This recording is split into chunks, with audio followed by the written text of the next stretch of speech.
स्वागत करता हूं। हाल ही में एक ट्विटर पे ट्रेंड चलाई जा रही है और हैशटैग चलाई जा रही है और कहा जा रहा है कि बैन आईएस दृष्टि। ये बैन आईएस दृष्टि इतना खतरनाक शब्दों का प्रयोग किया जा रहा है और क्यों किया जा रहा है, इस पे हम चर्चा करने वाले हैं। तो इस पे चर्चा ये है कि इसका कारण ये है कि आईएस दृष्टि के जो विकास दिव्यकृति हैं, उन्होंने आए दिन एक सत्य और प्रामाणिकता के साथ अपने बच्चों को पढ़ाने का काम करते हैं और जो समाज में कुरीतियाँ और अंधविश्वास फैले हुए हैं, जो ग्रंथों में वर्णित है और जो कवियों के माध्यम से बताई गई है, उन सारे चीज़ों पे उन्होंने चर्चा करते हैं। और उन्हीं चर्चा किए हुए में एक ऐसा प्रसंग जो महाभारत से लिए हैं और रामायण से लिए हैं। उस रामायण और महाभारत में तुलसी के जो उनके काव्यत्व की जो गुणवत्ता है, उस पर चर्चा करते हुए उन्होंने कहा है कि तुलसीदास जो हैं वो महाकवि वाल्मीकि और अन्य जो वेद व्यास की तरह इन्होंने कंट्रोवर्सी से बचने का थोड़ा सा काम किया है।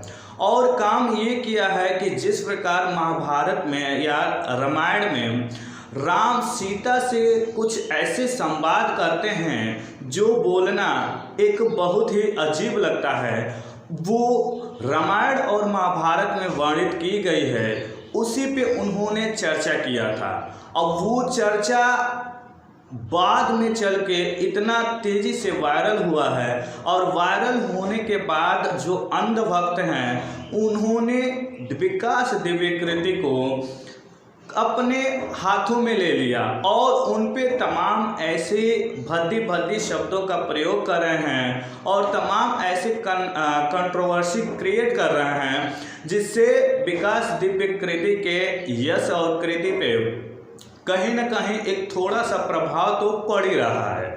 विकास दिव्यकृति को ये जितने लोग हैं, जिस प्रकार से उनके व्यक्तित्व पे और उनके यश पे उंगलियां उठाई जा रही है, तो उन पे उनको केस करना चाहिए।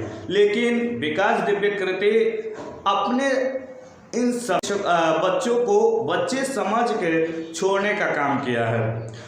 और ये जितने पाखंडी लोग होते हैं, पाखंडी लोग तो पढ़ने वाले नहीं होते हैं। अगर वो पढ़ते हैं तो महाभारत को पढ़ते, रामायण को पढ़ते और जो भी बातें कही गई है, वो बातें किसी के द्वारा और किसी शिक्षक के द्वारा की जा रही है, तो उस पर थोड़ा सा चर्चा करना चाहिए और उसका खोजबीन करना चाहिए। और उसके बाद थोड़े से जो शॉर्ट वीडियो का इस्तेमाल ये लोग करके लोगों को बदनाम करने का काम कर रहे हैं, इस पे तो उनको थोड़ा सा बचना चाहिए और नहीं तो प्रमाण के साथ लाना चाहिए। ललन टॉप में विकास दिव्यकृति इस मुद्दे पे बात करते हुए तमाम ऐसे साक्ष्य दिखाए हैं जो उनकी कही हुई बातें नहीं हैं, वो शास्त्रों की कही हुई बातें हैं। इन्हीं पे इन्होंने सारे लोग कंट्रोवर्सी क्रिएट किए हैं। तो कहीं ना कहीं विकास दिव्यकृति की जो यश है, उस पर थोड़ा सा प्रभाव पड़ा हुआ है। विकास दिव्यकृति को समाज की बहुत बड़ी ज़रूरत है और विकास दिव्यकृति जैसे शिक्षक आए दिन भारतीय परंपरा में होने चाहिए, जो सत्य और असत्य के भेद करा सके, जो पाखंड है हमारे समाज में उसे दूर करने का काम करने में विकास दिव्यकृति का और सत्य ज्ञान परोसने में विकास दिव्यकृति का बहुत बड़ा योगदान है।